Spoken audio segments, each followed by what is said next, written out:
Hey, welcome! Today, we're going to dive into a really powerful blueprint for transforming education, and we're heading to the countryside of Costa Rica to do it. We're going to look at how you can build better schools, literally from the ground up. So let's get into it.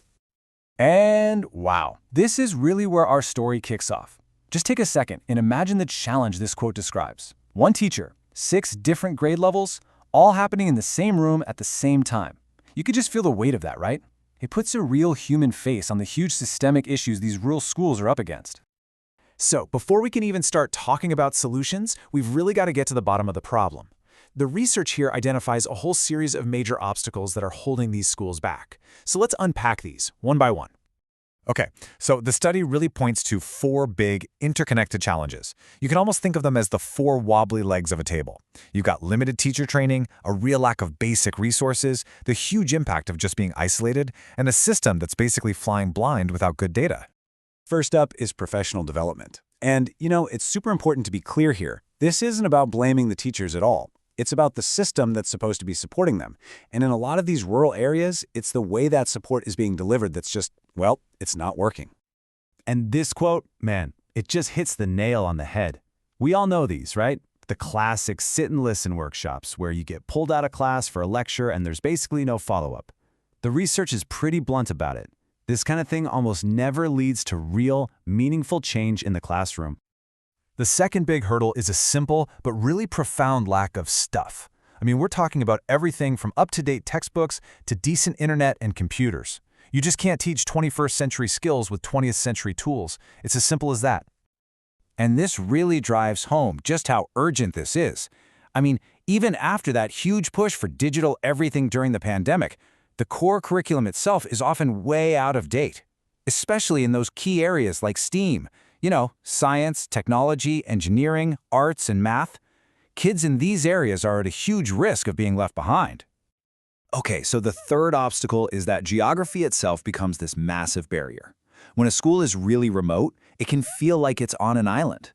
You've got teachers feeling totally cut off from other professionals, and the school itself is disconnected from potential partners, like universities or companies, that could bring in a ton of support and new ideas. And the last big one? It's all about the data. Or a lack of it. When you don't have good, solid data, you're really just guessing. So you end up making huge decisions about policy based on anecdotes or what you think is happening, not on what students actually need. And this quote just lays it all out there. I mean, if all your info is stuck in a bunch of random spreadsheets that don't talk to each other, how can you possibly see the big picture? You can't spot trends, you can't make informed decisions. Without a coherent data system, you can't have a coherent strategy for getting better. Okay, so we've laid out the problems pretty clearly. But here's the thing, and this is what's so cool about this study. It doesn't just leave us there. It actually paints this really clear, hopeful picture of what better could look like. It maps out the journey from just barely surviving to actually thriving. So, what does that look like in practice? Well, first up, you've got to completely overhaul professional development. The idea is to ditch those one-and-done workshops and move to continuous, hands-on support that's actually relevant to the real challenges of teaching multiple grades in one room. All right, next up, that resource gap. And the goal here? It sounds simple, but it's a huge deal. Full access. We're talking about making sure every single student and every teacher has the technology, the internet, and the learning materials they need to be successful, no matter how remote their school is.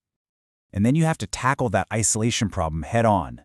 So instead of these lonely islands, the schools become these connected community hubs, right? The vision is for this whole ecosystem of support, connecting them with universities, local businesses, and community groups to bring in new energy and new resources. And last but not least, you fix that data mess. The whole idea is to stop guessing and start using actual evidence. So schools and their districts could use real data to see what's working and what's not. And then, make smart changes based on facts, not feelings.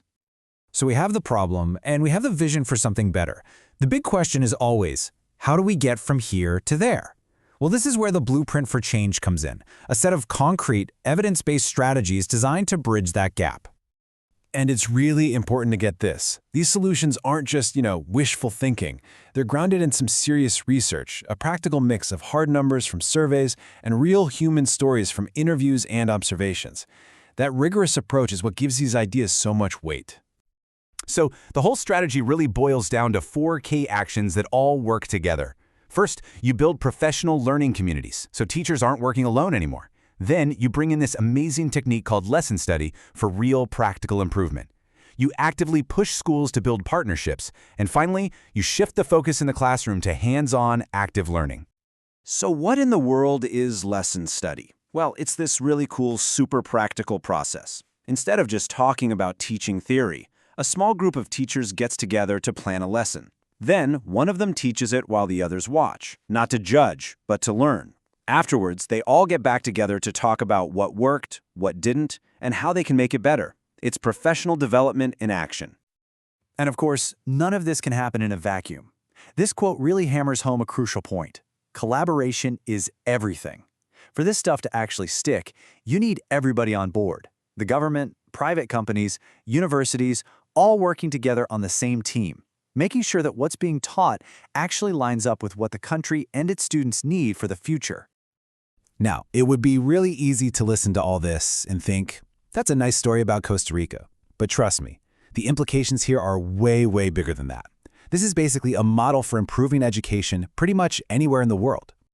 And this quote from the OECD, that's a major global organization, it just sums up the core lesson perfectly. It all boils down to this. The single best investment you can possibly make in education is investing in your teachers. Yeah, set high standards for sure, but then you have to give them the amazing, continuous support they need to actually meet those standards. And that is the ultimate takeaway here. The specific challenges might look a little different in rural America or in parts of Africa or Southeast Asia, but the core principles of this framework, they're totally universal. It's all about empowering teachers, getting them the right resources, breaking down that isolation, and using real data to light the way forward. What this whole thing proves is that with the right strategy and the right support, even the schools facing the biggest challenges can become these incredible engines of opportunity. And that kind of leaves us all with a final question, doesn't it? What amazing, untapped potential is just waiting to be unlocked by investing in the teachers and schools in your own community?